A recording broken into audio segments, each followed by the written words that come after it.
로마의 절반을 빼앗은 사람은 왕도 아니고 이름난 장군도 아니었습니다. 사막 한가운데 서 있는 도시의 젊은 미망인이었습니다. 이집트에서 소아시아까지 제국의 동쪽 절반이 통째로 한 여인의 손에 들어갔습니다.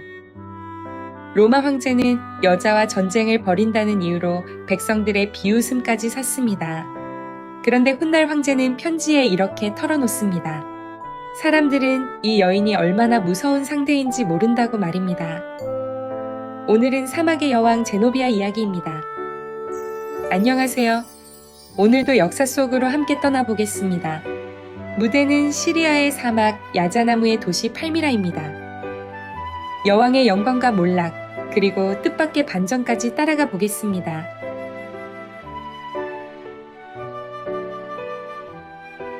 이야기는 한 번의 사냥에서 시작됩니다. 팔미라의 군주 오데나투스는 아시아를 노략질하던 고트족을 무찌르고 시리아의 도시 에메사로 돌아왔습니다. 전쟁에서는 진 적이 없는 사람이었습니다.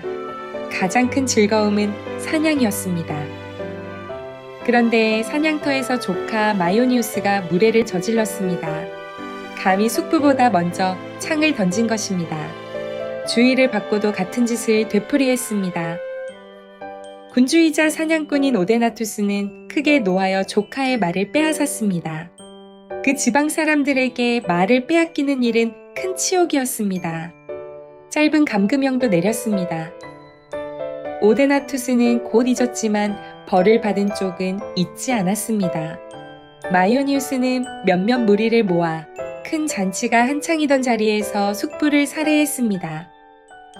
오데나투스의 맏아들 헤로드도 아버지와 함께 목숨을 잃었습니다. 그러나 복수의 기쁨은 잠깐이었습니다. 마요니우스가 황제를 자칭하기가 무섭게 오데나투스의 아내 제노비아가 남편의 원수를 처단해 버렸기 때문입니다. 그리고 빈왕좌에는 그 젊은 미망인이 올랐습니다.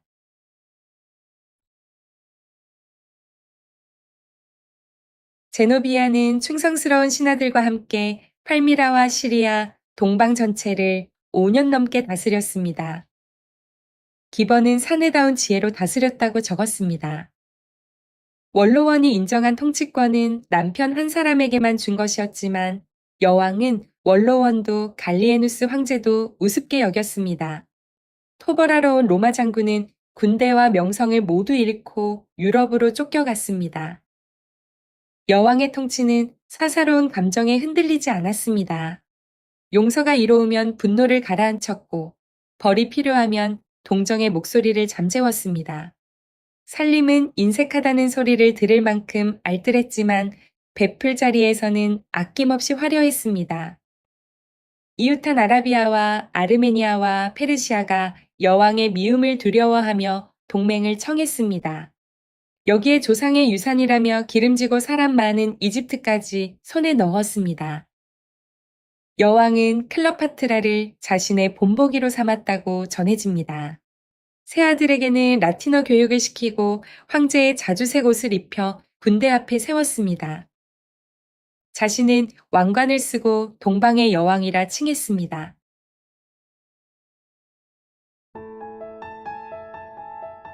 여왕의 도시 팔미라는 어떤 곳이었을까요? 아라비아의 메마른 사막 한가운데 샘이 솟는 땅이 모래바다 위에 섬처럼 떠 있었습니다. 팔미라라는 이름부터가 야자나무의 도시라는 뜻입니다. 페르시아만과 지중해 사이 길목이라 인도의 값진 물건을 실은 대상 행렬이 줄지어 거쳐갔습니다. 장사로 쌓은 부로 그리스식 신전과 궁전과 회랑이 늘어섰습니다. 그 폐허는 지금도 여행자들의 감탄을 자아냅니다. 로마의 식민도시로 150년 넘게 번영한 곳이기도 했습니다. 그런 팔미라가 이제 로마와 맞서는 경쟁자로 우뚝 섰습니다.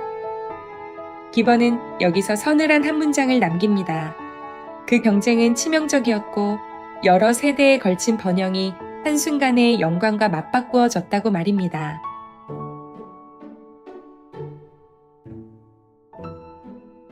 그 무렵 로메에는 무서운 황제가 서 있었습니다. 군인 황제 아우렐리아누스입니다. 고트족과 게르만족을 차례로 꺾은 백전노장이 마침내 동방으로 눈을 돌렸습니다. 상대가 여자라는 이유로 세상은 이 전쟁을 얕보았습니다. 그러나 정작 황제는 얕보지 않았습니다. 황제가 나타나자 흔들리던 비티니아 지방이 다시 로마의 무릎을 꿇었습니다. 앙키라가 항복했고 끈질기게 버티던 티아나는 배신자의 밀고로 성문이 열렸습니다. 황제는 그 배신자를 분노한 병사들 손에 넘겨버렸습니다. 안티오크 주민들은 황제가 온다는 소식만 듣고도 도망쳤습니다.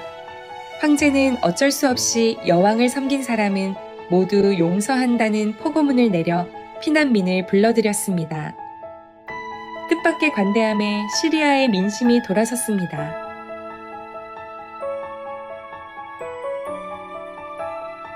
동방의 운명은 두 번의 큰 전투로 결정되었습니다.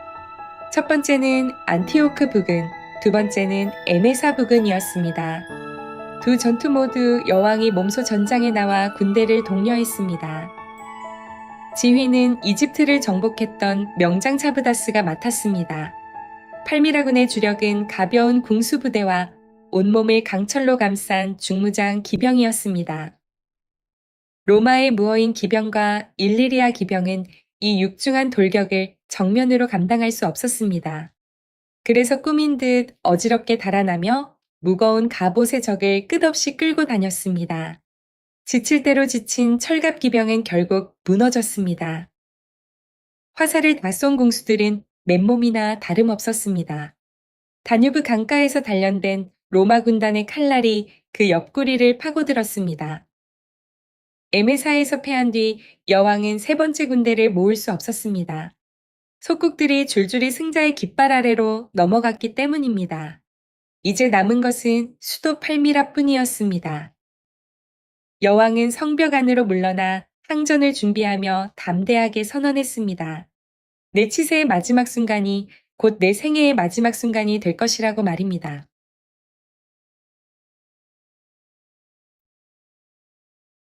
이제 황제 앞에는 사막이 기다리고 있었습니다. 에메사에서 팔미라까지 모래벌판을 건너는 내내 아랍 유목민들이 로마군을 쉴 새 없이 괴롭혔습니다. 포위전은 더 힘겨웠습니다. 몸소 공격을 지휘하던 황제는 화살에 다치기까지 했습니다. 이때 황제가 로마에 보낸 편지가 남아 있습니다. 기번이 옮긴 그 글은 이렇습니다. 로마 사람들은 내가 여자 하나와 싸운다고 얕잡아 말한다. 그러나 그들은 제노비아가 어떤 사람이고 그 힘이 얼마나 강한지 모른다. 돌과 화살과 온갖 무기가 헤아릴 수 없이 쌓여 있다. 성벽 어디에나 거대한 세뇌가 두세 대씩 걸려 있고 그 기계들이 불덩이를 쏟아붓는다. 천하의 정복자가 이렇게 하소연할 지경이었습니다. 결국 황제는 유리한 항복 조건을 먼저 내밀었습니다. 여왕에게는 명예로운 은퇴를, 시민에게는 옛 특권을 약속했습니다. 그러나 돌아온 것은 거절, 그리고 모욕뿐이었습니다.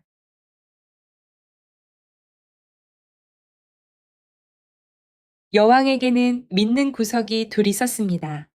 사막에서 로마군의 식량이 곧 바닥날이라는 계산, 그리고 페르시아를 비롯한 동방의 왕들이 구하러 오리라는 기대였습니다. 그런데 여기서 운명이 여왕을 배신합니다.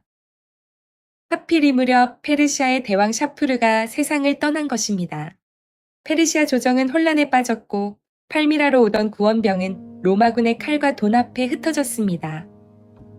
반대로 로마 진영에는 시리아 각지에서 보급 행렬이 꼬박꼬박 도착했습니다. 이집트를 평정한 프로부스의 군대까지 합류했습니다. 마침내 여왕은 탈출을 결심합니다. 가장 빠른 낙태에 올라 밤낮 없이 사막을 달렸습니다. 팔미라에서 100km 가까이 떨어진 유프라테스 강가에 닿았을 때였습니다. 아우렐리아누스의 날랜 기병들이 여왕을 따라잡았습니다. 동방의 여왕은 포로가 되어 황제의 발 앞에 끌려왔습니다. 수도 팔미라도 곧 항복했습니다. 황제는 뜻밖의 너그러웠습니다. 금은과 비단과 보석과 무기만 거두고 궁수 600명을 수비대로 남긴 채 도시는 살려두었습니다.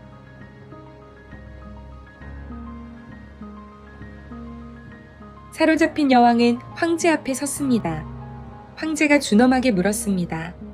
어찌 감히 로마의 황제들에게 칼을 들었느냐고 말입니다. 여왕의 대답은 공손하면서도 당당했습니다. 아우렐루스나 갈리에누스 따위를 나는 로마 황제로 여기지 않았다. 오직 당신만을 나의 정복자, 나의 군주로 인정한다. 그러나 이 당당함은 오래가지 못했습니다. 병사들이 여왕을 당장 처형하라고 아우성치자 여왕은 떨기 시작했습니다. 본보기로 삼겠다던 클레오파트라의 장렬한 최후를 잊고 목숨을 구걸한 것입니다.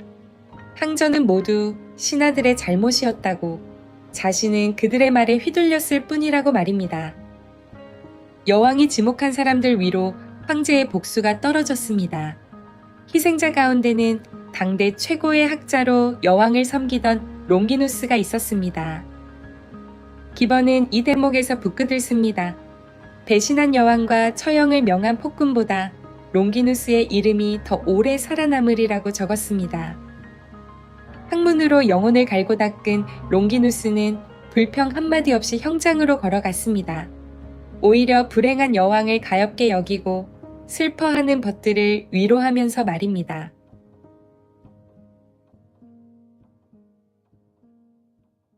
그런데 팔미라의 이야기는 여기서 끝나지 않았습니다. 황제가 유럽으로 돌아가는 길 해협을 막 건넜을 때 급보가 날아들었습니다.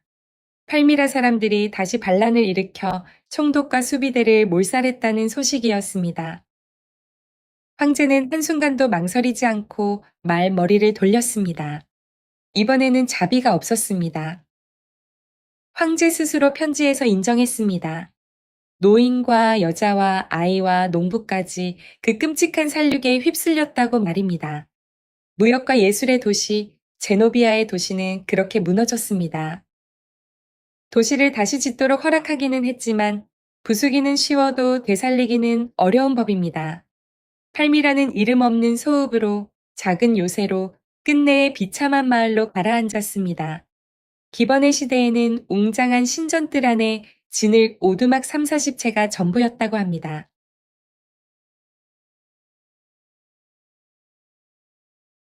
로마로 돌아온 황제는 역사에 남을 개선식을 열었습니다. 코끼리 20마리와 호랑이 4마리, 온갖 진기한 짐승 200여 마리가 행렬의 문을 열었습니다. 검투사 1600명이 뒤따랐습니다. 에티오피아와 아라비아, 페르시아와 인도와 중국에서 온 사절들이 화려한 옷차림으로 걸었습니다. 고트족과 반달족, 갈리아인과 이집트인 포로들이 줄줄이 이어졌습니다. 그러나 구경꾼들의 눈길은 단 한 사람에게 쏠렸습니다. 동방의 여왕 제노비아였습니다. 아름다운 여왕의 몸은 황금 족쇄에 묶여 있었습니다. 목에 두른 황금 사슬이 어찌나 무거웠던지 노예 하나가 곁에서 받쳐 들어야 했습니다. 여왕은 보석의 무게에 짓눌려 몇 번이나 쓰러질 듯 걸었습니다. 그 뒤로는 여왕이 언젠가 로마에 입성할 때 타려고 마련해둔 호화로운 마차가 따라왔습니다. 여왕은 그 마차 앞을 걸어서 갔습니다. 새벽에 출발한 행렬은 날이 저물어서야 끝이 났습니다. 개선식이 끝난 뒤에는 뜻밖의 장면이 이어졌습니다. 옛 정복자들은 개선식이 끝나기가 무섭게 포로가 된 왕들을 감옥에서 목졸라 죽이곤 했습니다. 아우렐리아누스는 달랐습니다. 여왕에게 로마 근교 티볼리의 우아한 별장을 선물한 것입니다. 사막의 여왕은 그곳에서 로마의 귀부인이 되어 조용히 늙어갔습니다. 딸들은 로마의 명문가로 시집갔고 그 핏줄은 5세기까지도 이어졌다고 전해집니다.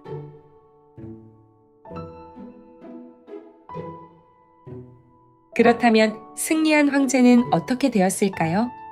3년 남짓한 짧은 기간에 무너져가던 제국을 통째로 되살린 사람입니다. 그러나 개선식의 영광은 오래가지 못했습니다. 황제는 본래 농부의 아들이자 뼛속까지 군인이었습니다. 남의 목숨을 가볍게 여겼고 위험하다 싶으면 증거도 따지지 않았습니다. 수도의 반란을 진압하면서 명문 귀족들을 무더기로 처형했고 그 중에는 자신의 조카까지 있었습니다. 원로원은 황제를 두려워하고 또 미워했습니다. 개선식이 끝나고 몇 달 뒤 황제는 페르시아 원정길에 올랐습니다. 비잔티움과 헤라클레아 사이 행군길에서 일이 벌어집니다. 부정을 저지른 비서 하나가 황제의 문책을 두려워한 나머지 황제의 필적을 흉내내어 가짜 명단을 만든 것입니다. 처형될 장교들의 이름이 길게 적힌 살생부였습니다. 명단에서 제 이름을 발견한 장교들은 진위를 따져볼 겨를도 없이 살기 위해 황제를 죽이기로 결심했습니다. 황제는 자신을 지켜야 할 그들의 칼에 쓰러졌습니다. 가장 아끼고 믿던 장군 무카포르의 손에 최후를 맞았다고 기번은 전합니다. 사막의 여왕을 사로잡은 정복자가 종이 한 장에 목숨을 잃은 것입니다. 군대는 황제의 죽음을 슬퍼했고 원로원은 안도했습니다. 그래도 무너지던 나라를 일으킨 엄격한 개혁자였다는 평가만은 누구도 부정하지 못했습니다.